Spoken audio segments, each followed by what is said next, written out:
It's late summer, bait fish are blooming, and the water levels are falling, and the fish are getting condensed. It all adds up to schooling fish, and we're going to talk about that on this episode of Fishful Thinker, the podcast. I'm Chad LaChance, and you're listening to Fishful Thinker, the podcast. All things fishful, all the time.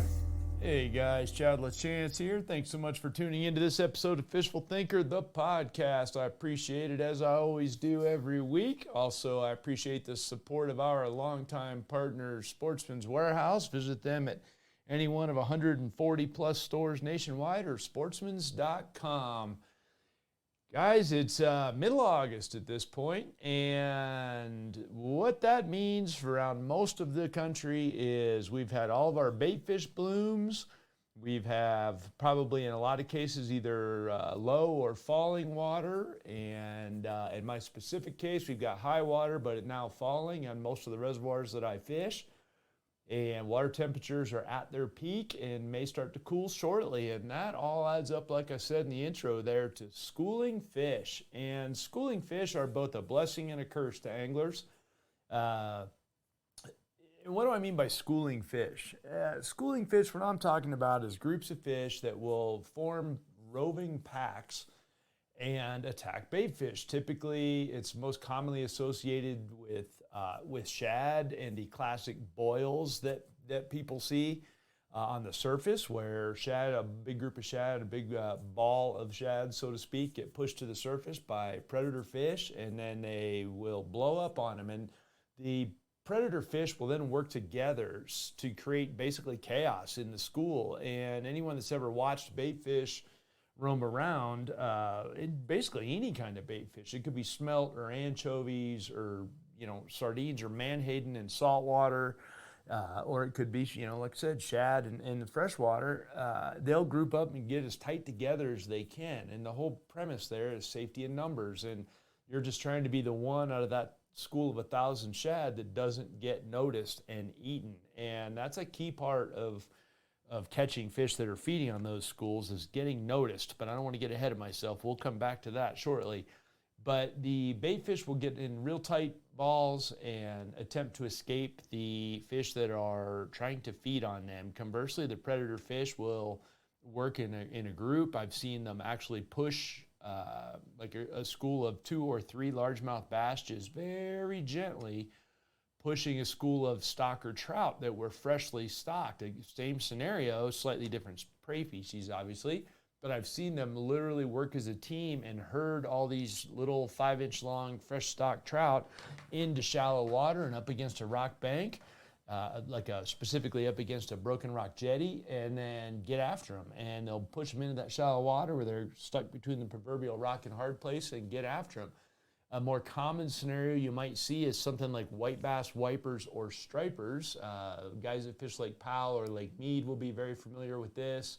Of course, anywhere those species exist, they will very commonly push shad to the surface and go crazy on them. And that typically will happen early in the morning and late in the evening more often than not, but I've seen it happen even in the middle of the day. I've seen largemouth bass push shad in open pockets in wide open water and do the same thing as well. And in saltwater, a lot of species will do it. If you follow any saltwater content or you do any saltwater fishing, you've probably heard of the mullet run. It goes up and down the east coast of Florida. Ridiculous amounts of schooling activity that happens there, from everything from jacks to tarpon to snook, and you name it. Everybody feeds in those schools of fish and in the schools of mullet, and it's a really crazy thing to witness, for one, and certainly to be part of, for two. But just about any major predator species will do it. I've even seen catfish do it in open water, chasing shad. But it typically comes down to this time of year when the young of the year shad, those shad that were born in May, are now like 1.5 inches to 3 inches long, and they are perfect eating size for everybody in the system, and everybody in the system knows it, and they will get after them. And so it can be a really fun time of year to catch fish, but they're not always easy to catch. If it happens, if you're in the right spot at the right time, and a schooling activity happens within casting range of you, it can sometimes be very easy to catch them. But I've also seen it where it's very difficult to get bites even though the fish themselves that are feeding like crazy, but you still can't get them to bite. And the problem is they have a tremendous amount of food right in front of them that's real, and so they can be tricky to get to bite. And one thing I'll tell you right off the bat, I've had a lot of people email me talking about, well, if I could cast net a shad, I could throw it in there and I can catch some on, like live line it. But I can pretty much guarantee you that's not going to work. And the reason being is the shad that you're throwing at that point is too similar to the fish that they're naturally feeding on. And what I mean by that is it's hard to get it noticed. It doesn't move any normal way. Once you net a shad and then put a hook on him, he doesn't work in any sort of normal way. Now, the astute listener is going to say, well, neither does your lure. Well, this is true, but I'm in control of my lure more than I'm in control of the shad. And the shad does whatever the shad does, and no two of them may do the same thing. Plus, I don't fish bait, so that's a whole nother thing. But I've seen a lot of guys do that, particularly in saltwater, where we'll get schooling activity going, and they'll net menhaden and put them on a live line, put them out there, and you get tons of refusals from it.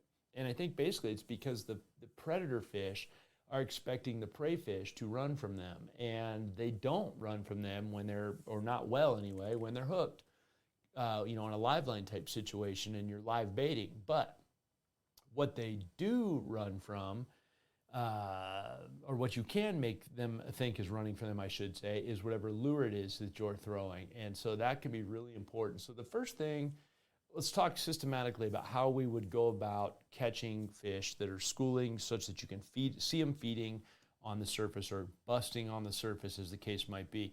And I'm going to use white bass, wipers, and stripers for my primary examples because they're the ones that I think of, at least in the Western United States where I'm based, are most commonly associated with the activity. And on top of that, all three species, even though they're very closely related, all act basically the same in terms of how they go about it. They'll work in big schools, push all the fish, all the shad to the surface, and then get after them.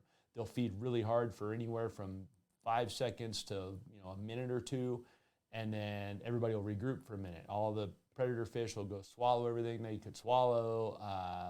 The prey fish will regroup and ball back up, and everything will reset and start over again, typically somewhere else from where it happened the first time.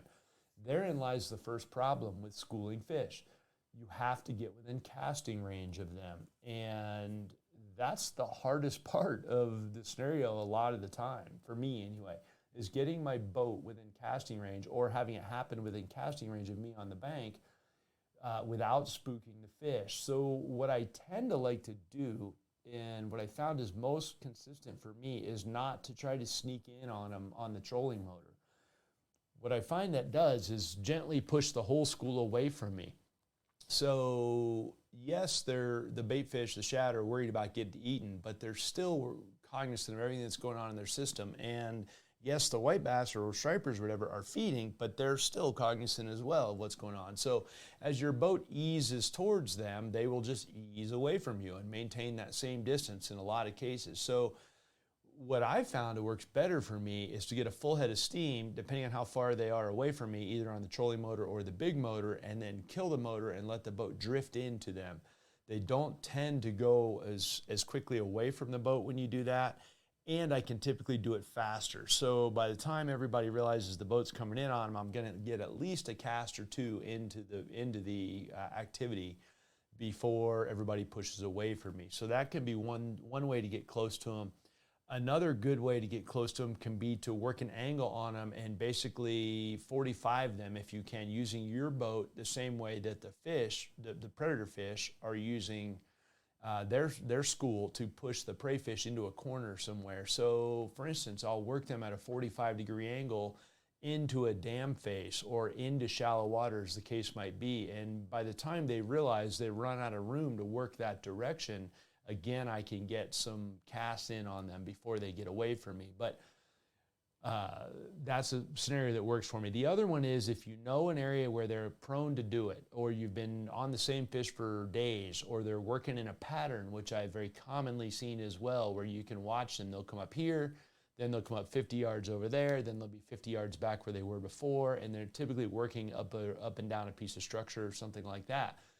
setting your boat there and hoping that it comes to you. In other words, the whole system just the whole, the predator and the prey work towards your stationary boat.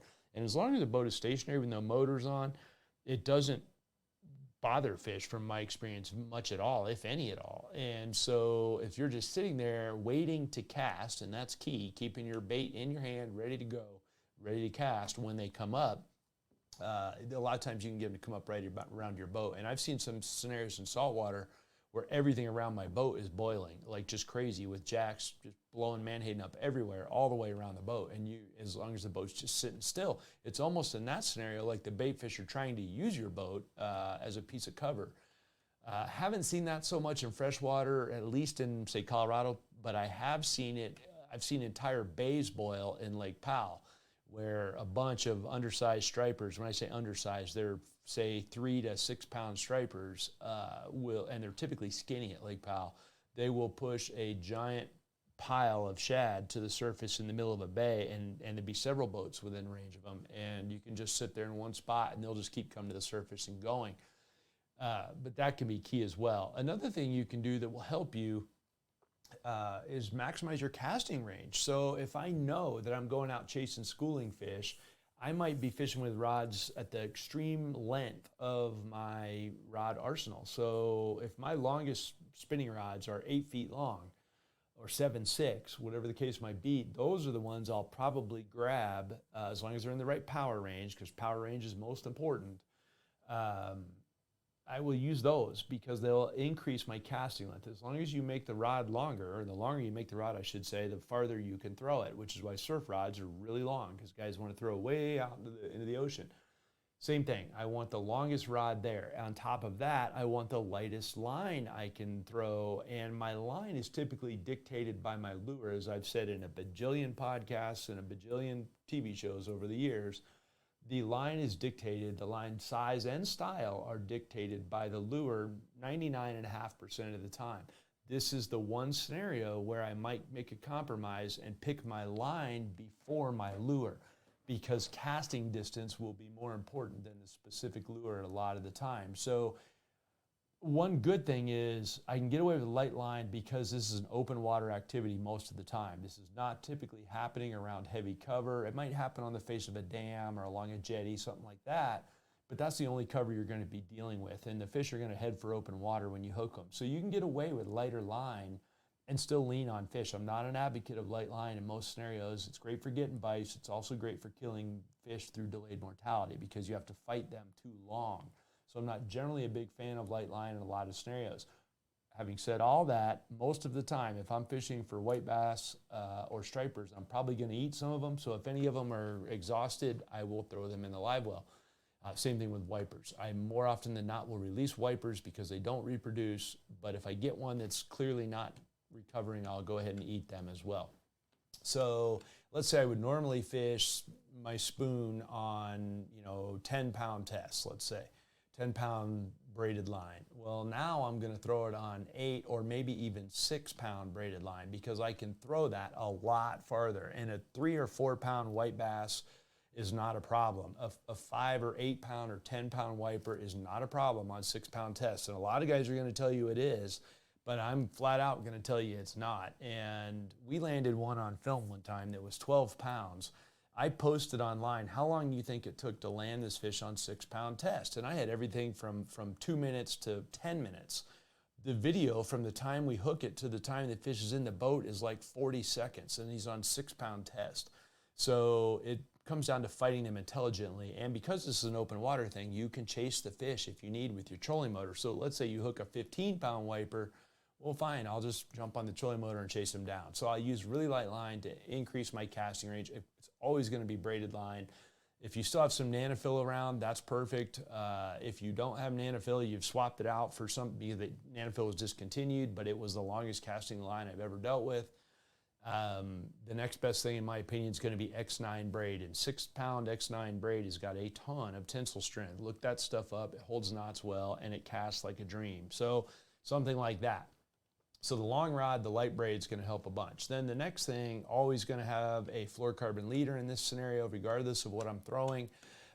Again, because the fish can be a little bit selective. They've got a ton of bait around them. They know what they're looking at, and they can be a little bit selective in what they're willing to bite. So I'm going to have a fluorocarbon leader on there.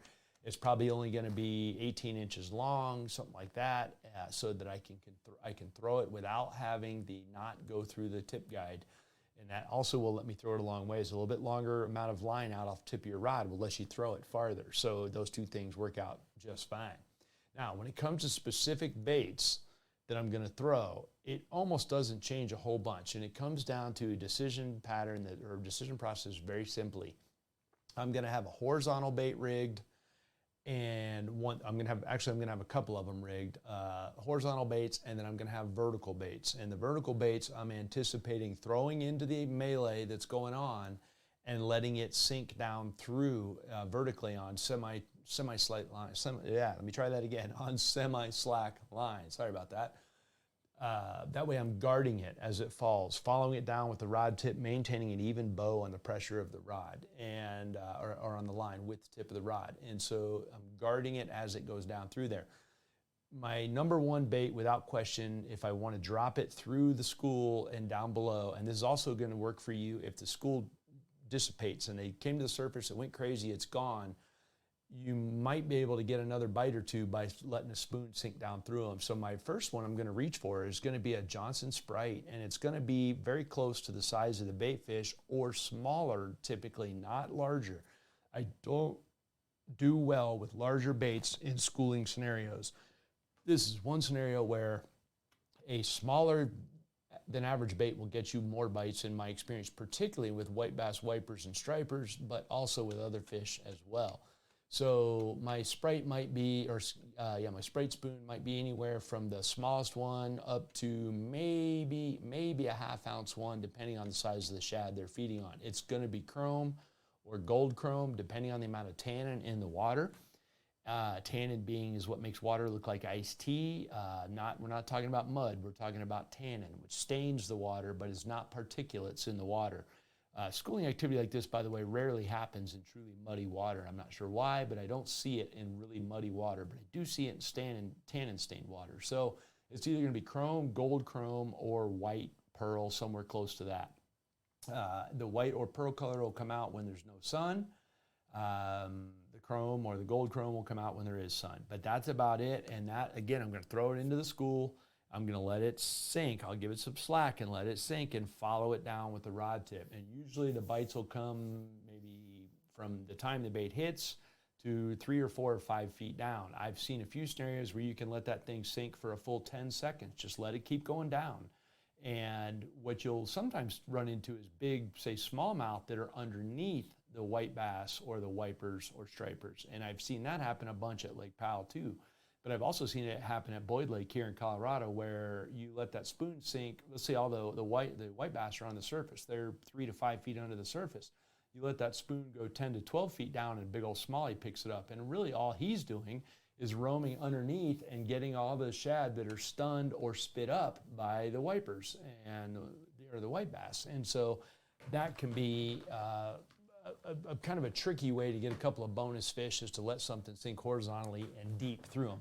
I may do a lift and drop all the way through them as well. So in other words, if I can make a throw to the other side of the schooling activity, if I'm close enough to them that I can throw all the way across them, that's what I'll do. And I'll do a lift and drop in the top, say 3 or 4 feet of the water column, and just do a lift and drop where I snatch the bait up real hard and then let it flutter, and snatch it up and let it flutter. And you're, again, same thing, you're trying to get him to trigger. And the key is the drop, that fluttering drop. That's why the spoon is so important for that, is the fluttering drop. Now, I also have been known to throw a jig head with a gulp minnow on it, and that will work for you as well in a lot of scenarios, and I like that combination. And these days, I've gotten away from that a little bit because the Power Switch, I started fishing it last year. Power Switch is kind of a hybrid jig, and the only reason I'd put the gulp minnow down and fish the hybrid jig is it's infinitely more durable and requires less maintenance. A gulp minnow is great if you have a slower presentation, or a presentation where they're going to get a long time to look at it, or they're not maybe actively feeding, where you need them to really hold the bait. But obviously it'll pull off the jig head, it'll tear up after a fish or two. If you get too abusive with it, the gulp might come off the jig head, whatever the case might be. The power switch, on the other hand, I can fish it and fish it and fish it and fish it and fish it. It doesn't, nothing goes wrong with it, nothing happens, and it still triggers excellent bites. So that's a really good call. I can work it vertical, horizontal, or anywhere in between, same as I can with the Gulp minnow. So that's an excellent choice. Another really good choice is a small jerk bait. Now I'm going to emphasize small. This is not the time to throw a 6-inch long jerk bait when they're feeding on 3-inch long shad. Your best bet is to throw a small one, and it needs to be high in the water column. So here I'm going to go to something like a hit stick, and maybe it's a number 9, which is 9 centimeters long. That would be an excellent call. It might even be one size smaller than that, but a hit stick, it doesn't sink. So if I kill it, it'll just hang right there and be the proverbial sitting duck. So I can work it real fast, jerk it down real hard and work it real fast, and then just kill it and let it sit there. Scatters the bait fish away from it, and then wham, 2 seconds after it stops, it gets absolutely smashed by a wiper, white bass, whatever. So that's an excellent possibility. And then the other one is a lipless crankbait. And a lipless crankbait, particularly if this is happening in low light conditions, a lipless crankbait can be really good, because the whole point of a lipless crankbait is it's full of a lot of small BBs instead of a couple of big BBs, and it's made to mimic the sound of small bait fish fleeing in different directions. And if you've ever snorkeled or scuba dived around schools of bait, it almost sounds like breaking glass when they scatter. Well, if you listen to a lipless crankbait, typified or invented, I guess would be the better word, by a rattle trap, but there's a jillion companies that make them. 99% of the time, I'm going to fish a War Pig, which is made by Berkley, but there's Yo-Zuri makes a Vibe. There's a slew of them. I can't even think of them all off the top of my head. But again, I fish the War Pig. Has excellent balance. It doesn't roll over on its side when it settles, which the old school rattle trap can do. So again, the War Pig then, or lipless crankbait, I can work it horizontally really quick. So I can throw it all the way across the school and just burn it through them really fast. In that scenario, I'll typically steer it a bunch with the rod, so that the rod may be pointing all the way to my left, and while I'm reeling, without changing my cadence on my reel, I'll swing the rod all the way to the right, and that will just give the bait a little bit of an S-turn in the middle of its retrieve. And again, excellent way to trigger. You got to keep in mind the operative term here is trigger. We're not trying to feed them. They're feeding themselves. They have a ton of bait in front of them. You have to be the one that catches their attention. It still looks running, looks healthy enough to run, but catches their attention and attempts in some way, shape, or form to flee and does something erratic. So I mentioned the jerk bait, the lipless crankbait, I'm going to steer it a whole bunch. The spoon in and of itself is very erratic in the way that it flutters down, and that power switch is only as erratic as I make it, or the Gulp minnow, either one. So when I start snapping that thing around, I can make it as erratic as I need. And the power switch can be worked tip down, almost exactly like a jerk bait, where it'll just dart back and forth in the water column. It can also be worked tip up and be more of a lift and drop type scenario, where it looks more similar to a tube jig. It will spiral off to one side because it has a flat belly and nose on it. But again, I can do whatever with it. It doesn't have any built-in action in the same way that the straight-bodied minnow doesn't have any built-in action. So it's up to me to give it the action. But almost invariably, it has to be both fast and erratic to get bites, or sitting absolutely dead still, like real crazy fast and then just stop and sitting dead still. Really excellent scenario to get a lot of bites from that deal. In all cases, same as with the spoon, chromes, whites, or gold chrome, going to be the overwhelming favorites for me. Any given day, any given color could get bit, but day in and day out, chrome, white, or gold chrome will for sure get bit. And most of the time it's going to be chrome or white, because I don't run into as many scenarios where I see schooling activity in tan and stained water. But if I do, it's common in saltwater. You will see it commonly in saltwater, typically in intracoastal areas, things like that. But otherwise, you don't see it a tremendous amount. But when you do, gold chrome is always your friend when you see tan, and that's the scenario there. The other thing about schooling activity is if you hook a fish, a lot of times if you just leave him there and let him go crazy, the rest of the school will stay with him. So if you got a buddy and you're having a hard time, particularly if you're having a hard time getting them to bite, is as soon as one of you hooks one, the other buddy should reel in and throw right to that fish, because a lot of times the other fish that are schooling around with him will try to get whatever he's hooked with. So particularly if you have something like the hit stick with a second treble hook on it, you might end up getting them two at a time. But if you got a buddy that's quick, Johnny on the spot, and gets a cast in there in a hurry, then he'll have a good shot at picking up one of the fish that's chasing the other one around. And so that's a scenario where working together as a team, you can get them caught in a hurry. And so that's a really good, really fun way to fish as well, because you're working together, and which always makes things fun. For me, I don't like to blind cast for schooling fish. So more often than not, I'm going to wait for them to come to the surface to where I know exactly where they are and try to gauge which direction they're moving if you can. Usually the school will be slightly moving in one direction or another. Try to lead them a little bit, be on the leading edge of the school, not the trailing edge of the school, and then try to work all the way through there if you can. That's a really important thing. If you're fishing behind them, your bites are going to drop a bunch. You need to fish in front of them, and that'll definitely help. And I really like this scenario where they're schooling some, but the bait fish is very, very visible on the surface. And these days you might be able to see them on a live sonar or forward-facing sonar. In my case, it's active target. If I can see a bunch of shad that are right under the surface, and I can see the other fish that are under them, which you can easily see on your active target or your live sonar, or whatever it is, live scope, whatever brand you use, then I will maybe throw either my lipless crankbait or my jerkbait into the school of bait, and then purposely use it to try to scatter the bait fish. So in other words, I run a jerkbait into the middle of that school of shad.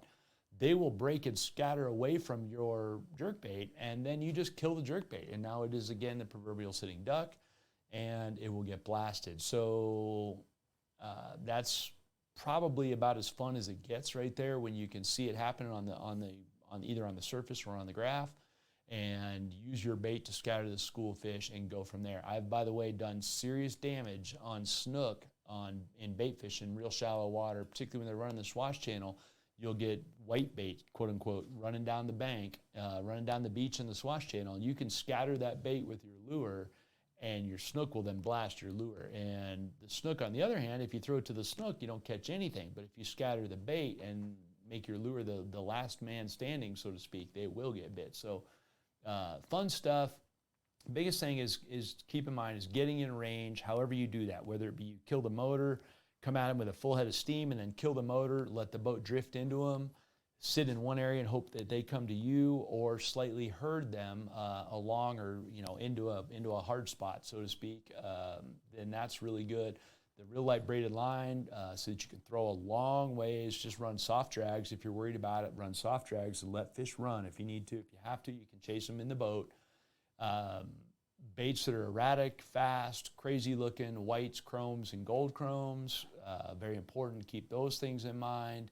And then possibly either leaving with a fish that's hooked in the water and letting the school stay around him, or just throwing at him right away if you got a buddy in the boat, and getting them to go that way. But schooling fish, it's a little bit of a specialized thing. It's not something that everybody has access to, so I didn't want to do too much about it. But at the end of the day, it's a really fun way to catch fish, and it works for wipers, white bass stripers, largemouth and smallmouth. I've not seen trout do it, but I'm sure they do in certain scenarios, and a wide range of saltwater fish do it. So it's not unheard of. It's just a matter of timing yourself, and typically it's going to be starting about this time of year, maybe a couple weeks ago.